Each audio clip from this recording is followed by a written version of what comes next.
নমস্কার, স্বাগত সকলকে নিউজ ভ্যানগার্ডের পর্দায় সঙ্গে রয়েছে শতাব্দী। আপডেট খবরের দিকে নজর আছে। এই মুহূর্তে নজর আছে বাংলার খবরের দিকে, কারণ বাংলায় পথ পরিবর্তন হতে এবার তৃণমূল আশ্রিত দুষ্কৃতিকারীদের তাণ্ডব অব্যাহত রয়েছে। বাংলার দক্ষিণ 24 পরগনার গোসাবা এলাকা জুড়ে এখন যেন তাণ্ডব লক্ষ্য করা গেছে যে সেখানকার গোসাবা এলাকার বিধানসভা নির্বাচনে তৃণমূল কংগ্রেস পরাজিত হলেও অভিযোগ উঠছে যে এখনো এলাকায় তৃণমূলের দুষ্কৃতীদের দাপট ও হুমকির রাজত্ব অব্যাহত রয়েছে। এই পরিস্থিতিতে আতঙ্কিত ও অতিষ্ঠ হয়ে পড়েছেন সাধারণ মানুষ এবং তারই প্রতিবাদ জানিয়ে আজ সকাল থেকে গোসাবার বিভিন্ন এলাকায় হাজার হাজার এলাকাবাসী এবং বিজেপি সমর্থক রাস্তায় নেমে বিক্ষোভে সামিল হয়েছেন। বিক্ষোভকারীরা রাস্তা অবরোধ করে প্রশাসনের কাছে অবিলম্বে শান্তি ও নিরাপত্তা নিশ্চিত করার দাবি জানিয়েছেন। আমাদের সঙ্গে যুক্ত হয়েছে প্রতিনিধি গোপাল শীল। গোপাল, বর্তমান কি পরিস্থিতি রয়েছে গোসাবায়? দেখো, তোমাকে প্রথমেই বলে রাখবো, বিধানসভায় এত হার হেরেও এখনো পর্যন্ত তৃণমূলের দুষ্কৃতীদের তাণ্ডব থামেনি। তোমাকে বলি, দক্ষিণ 24 পরগনা জেলার 31টা বিধানসভার মধ্যে 10টি বিরোধীদের দখল, 10টি বর্তমান যে দল রয়েছে বিজেপি শাসক দলের, একটি আইএসএফ, অর্থাৎ 11টা হারিয়েছে।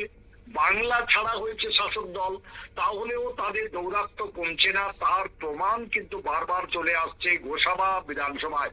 গোসাবা বিধানসভায় তৃণমূলের যিনি দাঁড়িয়েছিলেন, গতবারের বিধায়ক ছিলেন, তিনি কিন্তু এবারে হেরেছিলেন বিজেপির কাছে। তা সত্ত্বেও দেখা যাচ্ছে তাদের যে দৌরাত্ম্য, উদ্ধত্ত, মারপিট, ঘর ভাঙা, তৃণমূলের পতাকা লাগিয়ে দেওয়া, বিভিন্ন বাড়িতে ভাঙচুর, কলের জলে জল আনতে না দেওয়া, চাষের জমিতে না আনা, সেই দৌরাত্ম্য কিন্তু বেড়ে চলেছে। তারই প্রতিবাদে তৃণমূলের লোকজনের বা দুষ্কৃতীদের বিরুদ্ধে আজ সকাল থেকে দেখা যায় গ্রামের মানুষ এবং বিজেপি সমর্থক কর্মীরা, মহিলারা, তারা রাস্তায় নেমে বিক্ষোভ শুরু করে, রাস্তা অবরোধ করে। ঘন্টার পর ঘন্টা চলতে থাকে এই অবরোধ এবং বিক্ষোভ মিছিল। শেষ পর্যন্ত কেন্দ্র বাহিনী এবং স্থানীয় পুলিশ ঘটনাস্থলে আসেন। তারা তাদেরকে বোঝান যে যারা দুষ্কৃত কর্ম করছে তাদেরকে অবিলম্বে অ্যারেস্ট করা হবে। সেই প্রতিশ্রুতি মতো দেওয়ার পরেই বিক্ষোভ উঠে যায়। তবে একটা জিনিস পরিষ্কার, তারা যে বিগত দিনে দৌরাত্ম্য করেছিল, তাদের দৌরাত্ম্য এখনো পর্যন্ত কিন্তু চলছে বাংলায়। বর্তমানে পরিস্থিতি নিয়ন্ত্রণে পুলিশের পক্ষ থেকে কি পদক্ষেপ নেওয়া হয়েছে? দেখো, প্রশাসনের পক্ষ থেকে এলাকার মানুষকে জানিয়ে দেওয়া হয়েছে, যাদের বিরুদ্ধে অভিযোগ, যারা এই অপকর্ম করেছে, যারা এইসব ঘটনা ঘটাচ্ছে, তাদের অবিলম্বে গ্রেপ্তার করা হবে।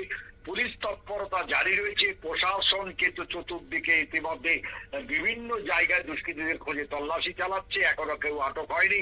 তাতেই কিন্তু শান্তিপূর্ণ হয়েছে এলাকা এবং এলাকার বিক্ষোভ উঠেছে। ধন্যবাদ। স্থানীয়দের অভিযোগ হচ্ছে যে বিরোধী মত পোষণ করলেই হুমকি, ভয় ভীতি দেখানো হচ্ছে, বিভিন্নভাবে চাপ সৃষ্টি করা হচ্ছে তাদের। পরিস্থিতির পরিবর্তন না হলে আগামী দিনে আরো বৃহত্তর আন্দোলনে নামার হুঁশিয়ারি তারা দিয়েছেন।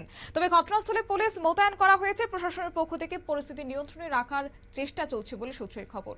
নিয়ে নিচ্ছি ছোট্ট একটি বিজ্ঞাপন বিরতির সঙ্গে থাকুন।